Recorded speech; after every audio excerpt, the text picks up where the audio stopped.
2025년 3월 27일 목요일 말씀과 기도로 하루를 여는 교문리교회 새벽기도회를 시작합니다. 함께 기도하겠습니다. 하늘에 계신 아버지 하나님, 주님 앞에 말씀과 기도로 나아가려 합니다. 성령 하나님, 이 시간 충만히 역사해 주셔서 그 음성 들려주시고 주님의 말씀에 순종할 수 있는 믿음 허락하여 주시옵소서.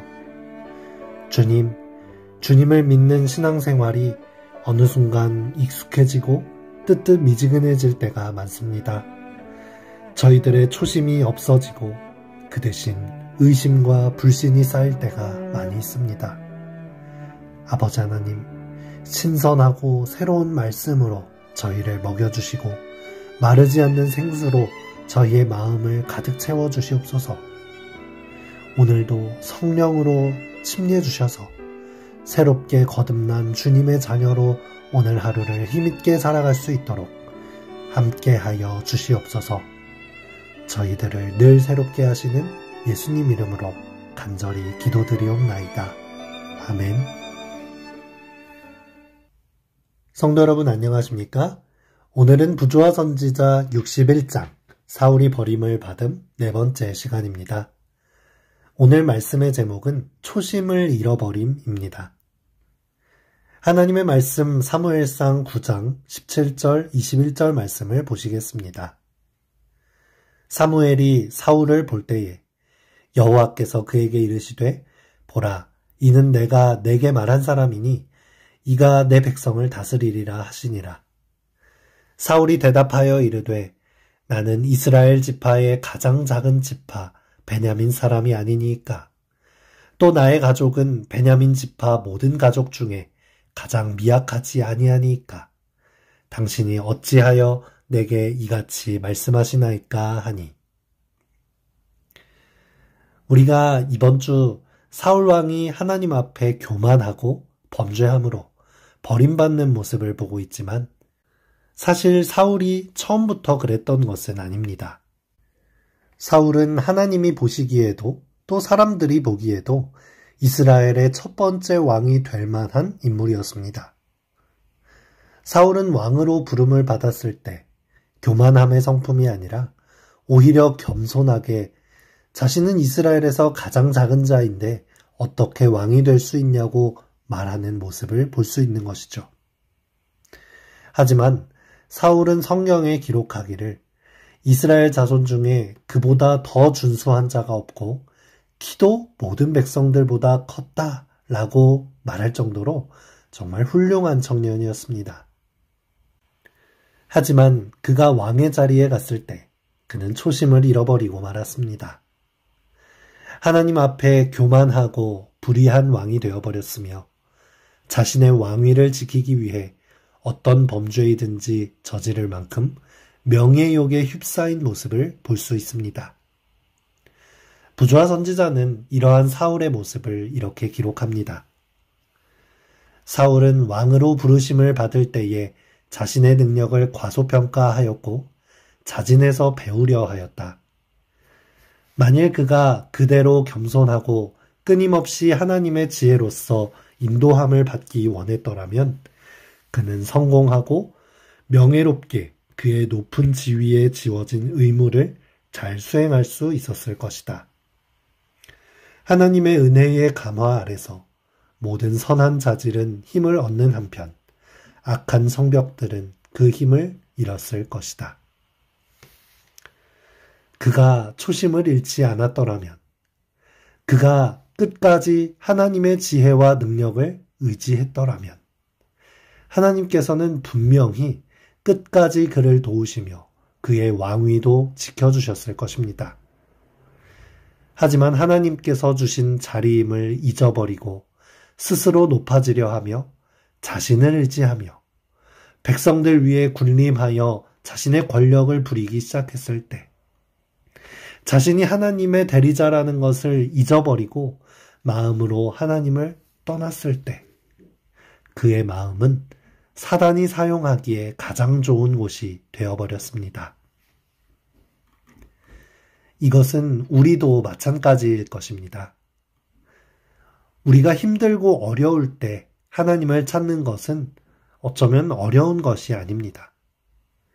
고난을 맞닥뜨렸을 때에 절대적인 신을 찾음으로 문제를 해결하고 싶은 것은 인간의 본능에 심겨져 있는 마음에 가깝습니다. 그런데 영적으로 위험을 겪을 때는 우리가 힘들고 어려울 때가 아니라 오히려 성공하고 형통할 때 찾아옵니다. 높은 곳에 서서 어려울 때 나를 높여주신 하나님의 은혜를 돌아보며 감사하는 것이 아니라 내가 하나님을 높이고 내가 받은 것으로 다시 하나님께 돌려드리는 일을 하는 것이 아니라 오히려 자아도취하고 자신의 명예와 영향력을 이용하여 나를 위해 사용하고 싶은 마음이 들 때, 그때가 사단이 가장 활동하기 좋을 때라는 것을 명심하셨으면 좋겠습니다. 이스라엘의 첫 번째 왕 사울도 실패했고 그 뒤를 이은 다윗도 자신의 권력을 이용하여 충신을 죽이고 아내를 취하는 범죄를 저질렀으며 지혜의 왕으로 불리던 솔로몬도 높은 자리에 가서 우상을 선택하는 많은 넘어짐을 겪은 것을 우리는 성경의 역사 속에서 계속해서 발견할 수 있습니다. 성경에는 완벽한 믿음의 영웅들만 기록된 것이 아니라 믿음의 선조들의 부끄러운 죄와 넘어짐까지 기록되어 있는 것은 우리들 또한 같은 실수를 저지르지 말라는 은혜의 교훈이 들어있는 것입니다. 요한계시록의 7교회에 보내는 편지에서도 첫 번째 교회인 에베소 교회에게 편지하며 책망하기를 그러나 너를 책망할 것이 있나니 너의 처음 사랑을 버렸느니라 라고 책망하고 있습니다. 표상적으로 볼 때 에베소 교회는 예수님이 승천하신 뒤에 생겨난 초대교회를 의미합니다. 초대교회의 열심이 얼마나 대단했습니까? 예수님의 제자들 그리고 초대 교부들은 순교를 불사르면서까지 복음을 전했습니다. 자신의 전 재산을 내어놓고 서로 통용하며 살았고 동굴에 숨어 예배를 드렸습니다. 하지만 이렇게 어려울 때 위험이 닥치지 않았습니다. 점점 교세가 확장되고 로마 내에서도 그 입지가 좋아지고 신앙이 자유로워지며 교회의 직분이 나라의 권력과 동일시 되면서 초대교회는 완전히 부패하고 말았습니다. 처음 사랑이 없어지고 넘어져 버린 것이죠. 우리 재림교회도 마찬가지가 될 수 있습니다. 종교개혁이 일어나고 재림운동이 일어나면서 성경의 진리들을 다시 회복하는 마음으로 생겨난 우리 제7일 안식일 예수재림교회가 그 정체성과 진리를 지켜내고자 얼마나 많은 손해를 막론하고 그것들을 지켜왔습니까? 새천사의 기별을 이 마지막 때에 전파하고자 하는 그 사명감으로 열정적인 교회가 태동했지만 처음 열정과 처음 사랑은 다 없어지고 알량한 자존심만 남은 교회, 남은 자손 남은 교회라고 하는 껍데기만 남는다면 별반 다를 바 없는 교회가 될 수 있는 것입니다. 처음 사랑을 잃지 않는 우리 모두가 되었으면 좋겠습니다. 하나님께서는 처음 사랑을 잃은 에베소 교회에게 뒤이어 말씀하십니다. 그러므로 어디서 떨어졌는지를 생각하고 회개하여 처음 행위를 가지라. 우리에게는 다시 돌이킬 수 있는 회개의 기회가 여전히 남아 있습니다. 다시 어디서부터 나의 열정이 없어지고 어디서부터 하나님이 아닌 나를 높이는 정신이 마음에 심겨졌는지 다시 살피며 겸손히 하나님 앞으로 나아가게 되시기를 간절히 바랍니다.